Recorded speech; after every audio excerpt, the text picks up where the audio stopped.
Welcome to the Comedy Hour, ladies and gentlemen, where we pick a random topic and make it funny. Today's topic, for our personal enjoyment and satisfaction, is bark.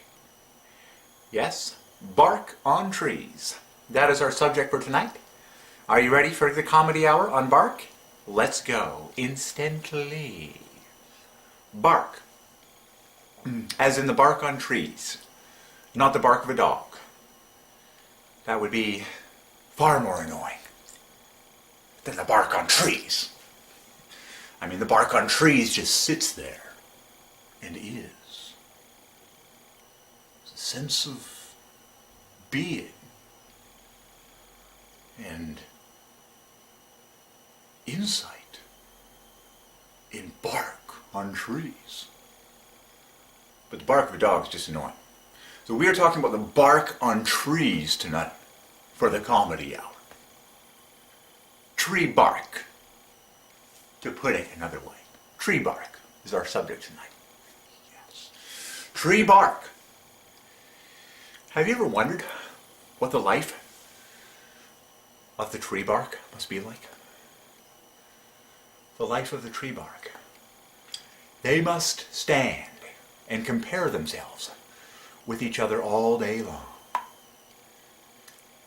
And they must observe the birds all day long. You know, the bark would say to the other bark on the tree, "How long you been here, son?" "Well, several hundred years."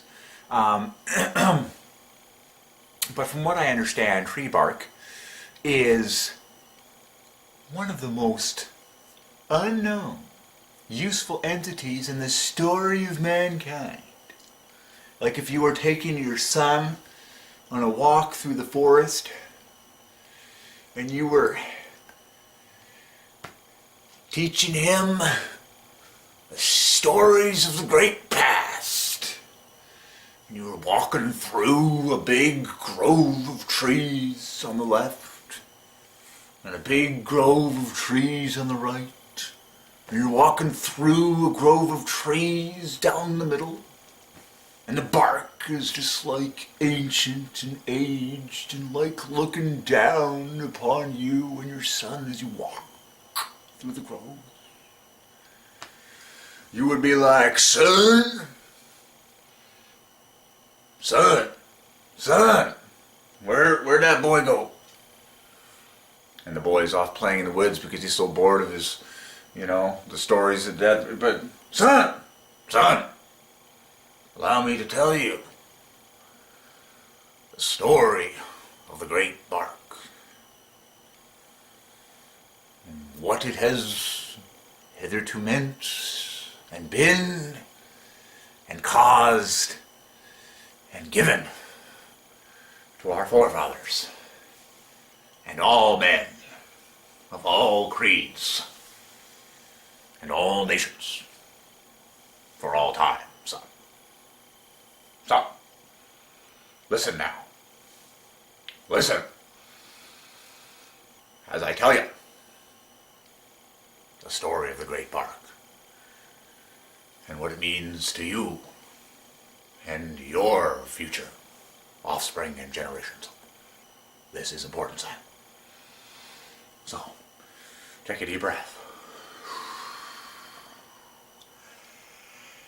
And focus, son. I want you to listen closely to this tale of the great bark. The great bark, son, and typically the father would be now sitting down, on a fallen tree. They would be sitting up on the very bark of the great fallen pine that was laid to rest across the great path upon which all fathers and sons walk together in this great journey of storytelling about the bark of trees and how it has fostered a sense of eternality among the human race for centuries and centuries and centuries. And so the father, sitting upon the great pine, right upon the bark itself, and the son perched on the bark sitting next to him, and the father begins saying, "Son, allow me to begin my tale of the great bark, and whence it came, and whence it was, and whence it hath done, and what it so hether been and done, and forth, and who, and why." And the son is just sitting there going, just like that. Just exactly like that. Just exactly those 6 glances that I just made. The eyeballs will go all over the place in multiple directions, just like that, as the kid tries to think about how this is going to start. It sounds so amazing. How could a man possibly begin to discuss such a thing? And so the son is now all ears, leaning forward, mouth open, eyes open, ears open, and completely stone silent. And the father says, "Son, when I was your age, my great father sat here with me on this very tree whereupon which we now sit, and I remember the sunlight coming through yonder branch there, and shining down upon us in the midst of a slight mist. And I remember, son, I remember every single word that my great father said to me about the great tree bark. So, I have waited years of my life for this time when I would be myself sitting here with my self-same eldest son, my son here, you, my son, and I would be repeating the words of my great father in the enlightenment of myself with respect to bark, and how it really paved the way for my appreciation of so many things. And the son is typically then just sitting there completely scared spitless to move.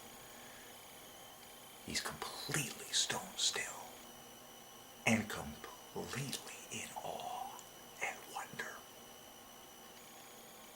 And typically now it seems as though all the birds themselves in the wood have shut their mouths in order to hear the story of the great bark that is about to proceed from the old man's mouth. I almost said house there. It's his mouth. It's about to proceed forth from. And the whole forest is basically silent, waiting for what is going to be said. And so,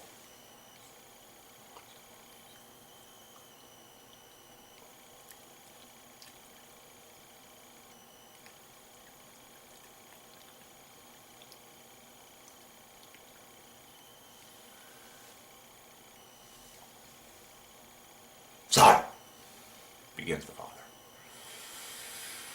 "when I was your age,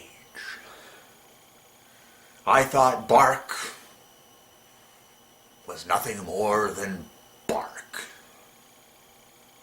Son,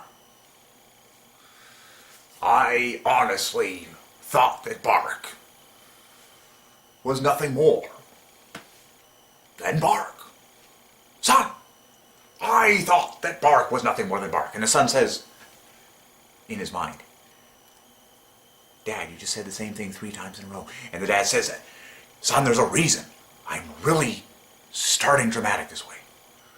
Because I feel the weight of the difference between my understanding and appreciation and your current understanding and appreciation, which is why I'm starting off with this dramatic introduction about how ignorant I was when I was your age, so that you will listen to every word that much more as I progress through the story of the great bark.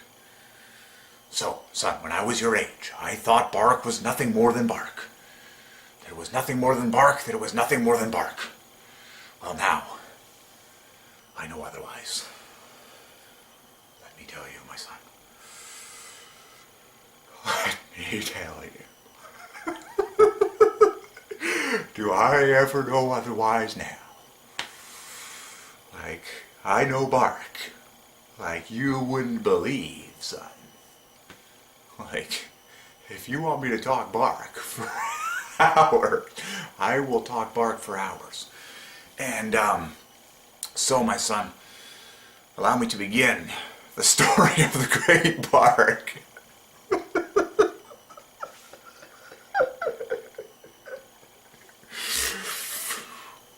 With a rudimentary discussion first of all the different types of bark. And this will take us probably an hour here, but it's very interesting stuff. And then he begins to talk about the types of bark. He says, you know, and now he points at the different trees as he's saying all these things. Okay, he's pointing at the trees in the wood, saying, "There, yonder, and see here, you know, to our right and our left, and you know, yonder there. It just passed 2 o'clock on the clock hands there. See that 2 o'clock, that tree yonder there. That bark there, and that bark there, and the roots there, and look up high yonder there, and I want you to see the bark. I want you to see the bark. And listen to the story that each one has to tell. Because every bark has a story to tell. That is the legends of the great ancestors. Every bark has a story. Oh yes. And so, after about 4 hours of discussion, the father and the son sitting on bark in the middle of the woods, surrounded by trees with all sorts of different types of bark, and the father is done his 4-hour discussion of bark, and then they get up from the bark that they were sitting on, they start walking through the bark-filled forest out to the exit in the car, and the father is exhausted, the son is even more exhausted, and the son says to the father, "Father, is there any chance possible that we will never have to do this again, ever again, for as long as I live?" And the father turns to the son and says, "Son, only when you have children of your own." And the son says, "Well, in that case, Father, I shall never get married." And that is the end of the story of the great bark. Amen.